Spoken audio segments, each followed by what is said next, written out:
What is up, Philadelphia 76er fans? This is Zach Ciavolella, host of the Baseline Scoop, looking to go over Who has five lawyers who are also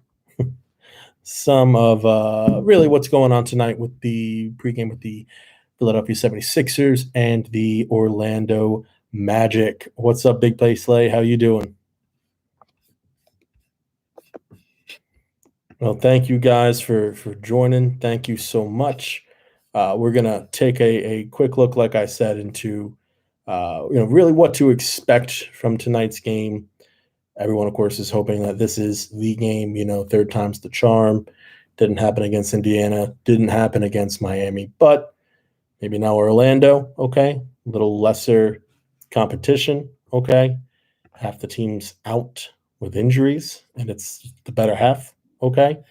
And maybe a great time for Philadelphia to finally step on that proverbial throat and take number one.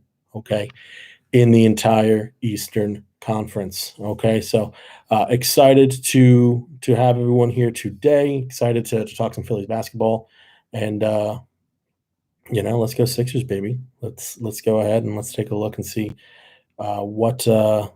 what we got going into tonight. So I'll start off real quick, just talking some injuries, some Sixers injuries tonight, some Magic injuries tonight, more like, because really the Sixers, they're healthy. Even Matisse Thybulle seems like he's going to be good to go. Doc Rivers saying about 50-50, but we'll see. We'll see if they even need him. There's really some question if they'll even need Matisse Thybulle tonight.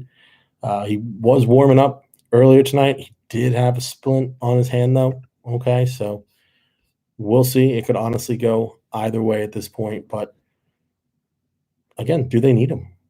Do they even need Matisse Thybulle? You're talking about an Orlando Magic team.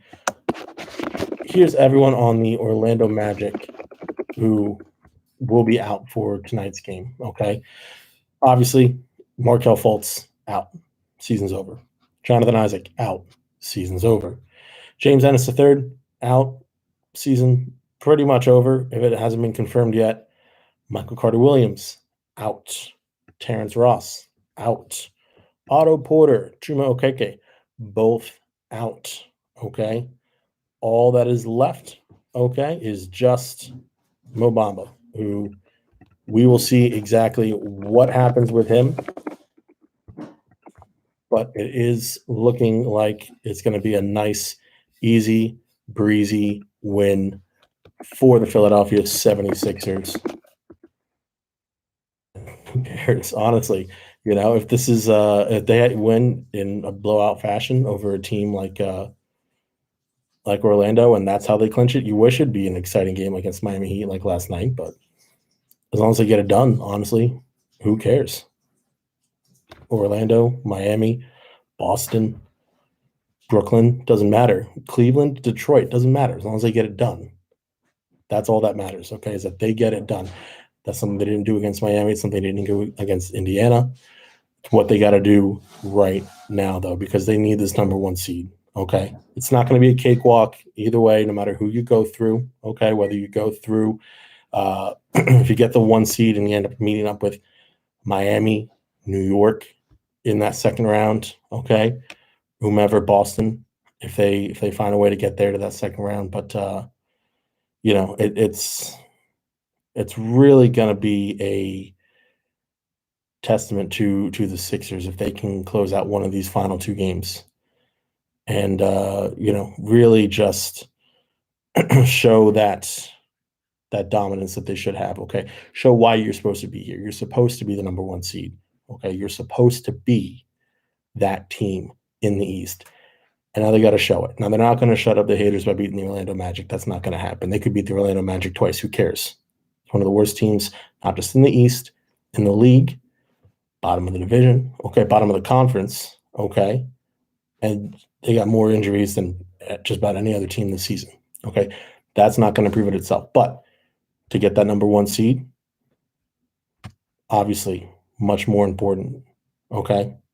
yeah, the doubts aren't going to go completely away, but you could save yourself from even more doubts just by closing this game out.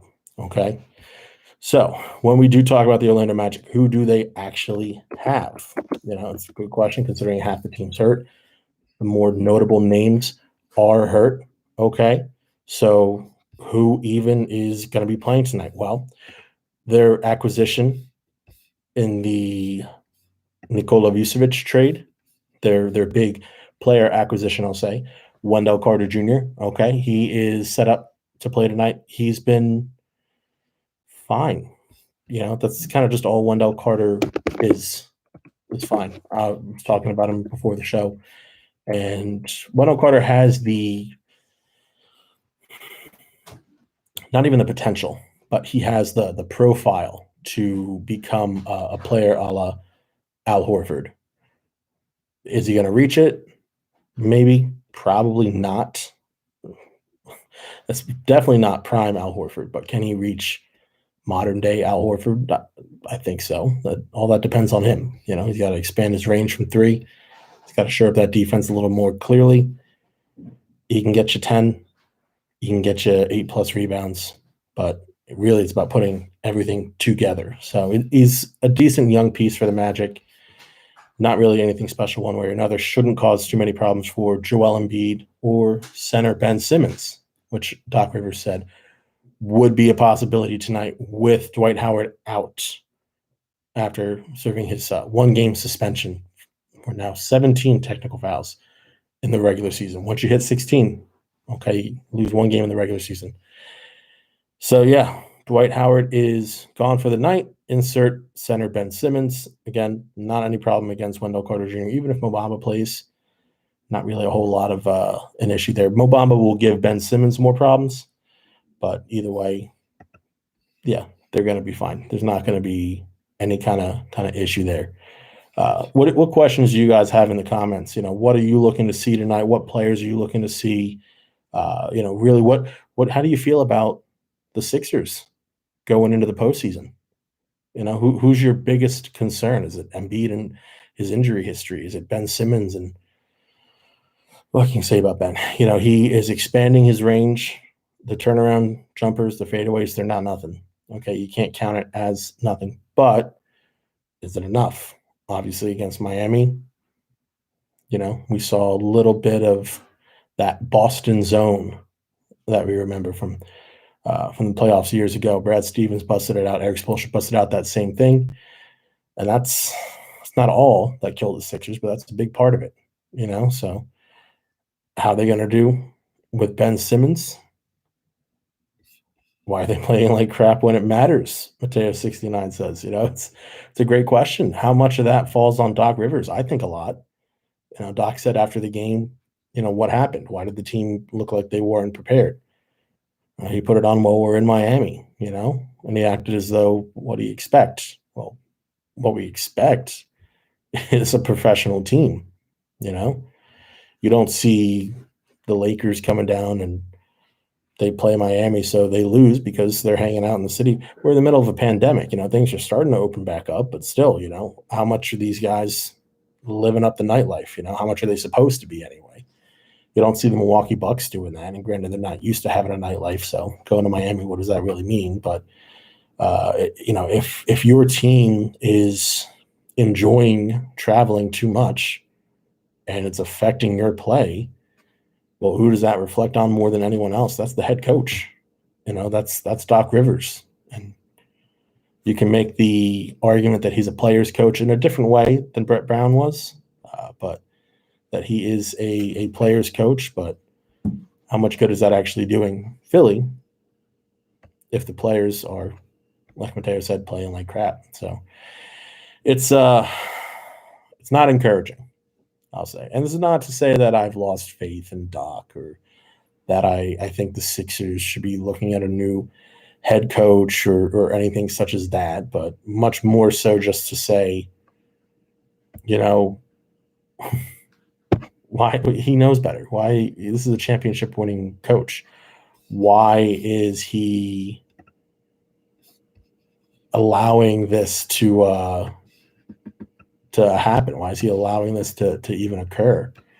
This shouldn't be something this is not something that contending teams do. This is something that you see from youthful teams not like the Sixers, teams who are, if the Cleveland Cavaliers did this, I wouldn't bat an eye. Okay. The Memphis Grizzlies even did this. I wouldn't bat an eye. But to see a team like Philadelphia do this, like I said, you're not seeing Brooklyn do this. You're not seeing Milwaukee do this. You're not seeing Denver do this. You're not seeing any of the LA teams do this. Why is it happening? Why is it still going on time and time again? This is not the first time this has happened this season. It's incredibly frustrating. And if you're telling me that the Sixers end up playing Miami in a playoff series, every game they play down in Miami in that playoff series, they're allowed just to take off the game because they're partying down in Miami? No, what sense does that even make? Jamil says, based on my opinion, do I think the Sixers should play against a zone? They'll likely see some form of it in the playoffs. Well, it's really difficult because obviously when you have Simmons and Embiid, your two best players, in the game together, what we often saw was, because teams won't honor Simmons from three, Embiid hanging out around the three-point line, and you had Simmons basically working in the post. And Ben Simmons got a lot of heat because he had Duncan Robinson on him, and he still had a weak offensive game. So you're saying, well, he has Duncan Robinson on him. Why isn't he just killing the guy? It's Simmons versus Duncan Robinson. That's not a comparison. But what you're not taking into consideration in that case is how 2-3 guys are, total additional closing in on Simmons every time he turns to go to the hoop. So, what do you exactly do in that situation? Well, if they're playing a zone, you get all your best shooters out, every single one of them. Okay. So you can have Embiid. It's unfortunate. What I would rather is, if you're in that situation, still put Embiid in the post, keep Ben Simmons in the corner. Okay. And send them ball down low to JoJo. JoJo gets the ball. We've seen Ben Simmons attempt corner threes. Throw it at him. See what he does. Okay. And not to say that he can't hunt three-point shots his own self, but if you give him the opportunity, that might incentivize him a little bit. And if not, maybe it shows you a little something for the future too, So really, it's going to be a big question mark of what is Simmons willing to do to expand this team's offense in the zone or when they're facing a zone. Ideally, I like Embiid down low. If you're not going to go with Embiid down low, then it's Simmons down low, and you need every other shooter in the game. Every other shooter. You need Korkmaz, you need Curry, you need Danny Green, and then Joel Embiid. Or you could go with more Ben Simmons at center lineups. I mean, that's your other option too. You don't want to necessarily bench Dwight Howard because he's proven to be valuable, albeit limited. But his value is also being hindered in the zone. So if you think about putting Howard aside for a second, you put Ben Simmons down at center, okay? Still surround him with those shooters, but now you even have more shooting ability alongside the court, okay, where Ben Simmons can pass out to whenever he gets double, triple teamed, right? There's going to be an outlet pass somewhere. Ben Simmons is going to be able to find somebody somewhere, okay? And you're going to get a half decent look. The other thing is, too, that you need to be quick when you're shooting it, okay? There's Danny Green and Seth Curry are the only Sixers really that when they get it, they just shoot it. They just let it go, okay? There's too much processing time going on with, say, Tobias Harris. And Tobias Harris isn't that type of shooter, He's not necessarily the catch and release guy, He's honestly, he loves the mid-range and he loves working down low in the post, and that's great. He's fantastic at it. Usually when he hits his threes, it'll be kind of a wide open situation, a lot of corner threes. But I want to see him with a quicker release. I want to see Shake Milton with a quicker release. Tyrese Maxey, who needs to shoot more. Freaking Korkmaz is pretty good at that, but he's obviously a little bit hot and cold. So Really, it's about the entire team, and a lot of it comes to just things that you learned. Don't forget, this is a young team for the most part. Okay, now adding Dwight Howard, adding George Hill, that added a little veteran je ne sais quoi. It's a little more improved in that area, but you're still relying a lot on Matisse, on Shake, not during the playoffs likely, but Tyrese Maxey during the regular season. Furkan and Korkmaz. These are guys who are still, they're except for Shake Milton came off a two-way. Well, in any case, they're within their first few years in the league, they're not experts in the craft yet. Okay, so there's still time for them to learn. There's still time for them to grow. There's still time for them to get better. Don't worry about that portion of it. And yes, you need veterans like George Hill to step up. Okay, who has been he's underperformed. He's not completely used to the team. He's coming off an injury. Okay, he has reasons. He has excuses, but once you hit the playoffs, excuses got to go out the window. All right, it's time for performance. All right, so hopefully George Hill's another one of those guys who you see and just quickly catch and shoot. Okay, get it up there, get the opportunities up there, because if you're holding on the ball and you're letting the defenders close in, I mean, really, the zone defense is you're not exploiting the weakness at that point. If you're allowing the defenders to get back to you and actually defend you, what good is it doing? So, there's a few different answers to how they should play the zone, different lineup solutions.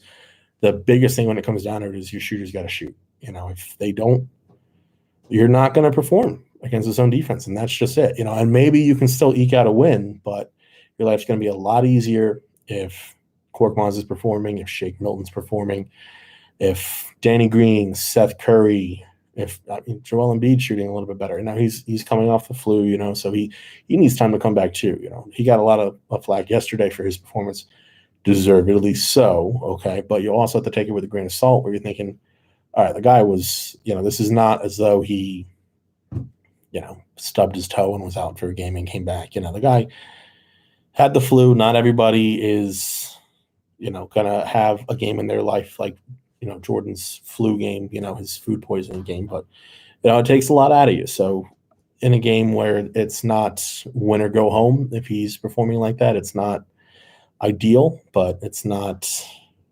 the end of the world. So really just looking forward to Doc hopefully finding a way to beat the zone, because they're going to have to. They're going to face it no matter who they play, basically. Miami, obviously, in the first round, they face Boston. I could see Boston easily going zone against them. Brad Stevens knows that's a weakness for the Sixers. Indiana could go zone. There's a lot of options there as far as that's concerned. But now we just look forward to the game ahead. It should be a blowout. If it's not a blowout, I'm not excited for it. I'm not going to be as thrilled as I had anticipated on being, because the Orlando Magic are, when I say limping to the finish line, it's a crawl. It's good for them that Cole Anthony was able to come back. He's been, I think, impressive considering where a lot of people thought that he was in his playing journey. So Cole Anthony, it'll be a fun game to watch him. RJ Hampton's been exciting. He had a great game against the Hawks yesterday. Mo Wagner is, he's Mo Wagner, but, and otherwise, Sixers legend Iggy Brasdeikis is going to be playing, but, it's going to be a night to focus on the Sixers youth, a lot of Tyrese Maxey minutes. Paul Reed better play. If Paul Reed does not play, that's going to be an absolute – first off, John Hollinger might lose his mind, but that's going to be an absolute red flag. Not end of Doc Rivers kind of red flag, but one where you really have to question, why is Mike Scott still getting minutes over Paul Reed? It's not even as though Scott gives you a little bit of a lift in the three-point department, obviously, but his level of play he's near unplayable. Let's be honest. So to have him still committing and gaining minutes while you have Paul Reed G League MVP Paul Reed just on your bench. You're playing the Orlando Magic. What's the excuse? What's the reasoning for it? It doesn't really make a whole lot of sense. But hopefully we get a lot of Tyrese Maxey, a lot of Shake Milton. Matisse Thybulle hopefully is okay, good to go. Furkan Korkmaz, help him to get back healthy again because he needs to get a little more in game shape, and that's going to come with just minutes and reps. Get a little more from Paul Reed. Hopefully, Rajon Tucker can see tonight, and Gary Clark. See what he has in him. He is. He's on a very short 2-way contract. Okay, so he is going to be playing for the Sixers, more likely other teams, but he's going to be playing to have a contract next year. So if he gets the opportunity, you might see him play with a little extra passion, which is never a bad thing. So it's going to be a young game. It's honestly, it's kind of reminiscent of when the Sixers were going through the process, and they would be facing their young players against those going on to bigger and better things. We're well familiar as Philadelphia fans of being at the bottom of the standings and going up against the teams that are way at the top, the Toronto Raptors, and the equivalent. So really, I just want to beat the snot out of them and just be able to enjoy my team taking first place. Like I said earlier, I don't care how it happens. I don't care that it's against the Orlando Magic, as opposed to a game against Boston, a game against Miami, a game against Brooklyn, Milwaukee. Who cares? As long as it happens, because I want that first place seed. Haven't had it since Iverson. All right, 2001. That season, Iverson, MVP, Joel Embiid, our MVP hopeful. Iverson brought them to the finals. Hopefully Embiid this year can bring them through the finals. So we're about 7 minutes away from tip-off. I do have to get some stuff ready before the game pregame, so I'm going to sign off a little bit early today, but thank you all for watching. Thank you for joining, okay? And guys, let's go Sixers. Let's get that, all right, number 1 seed tonight. Let's go get it. Go Sixers.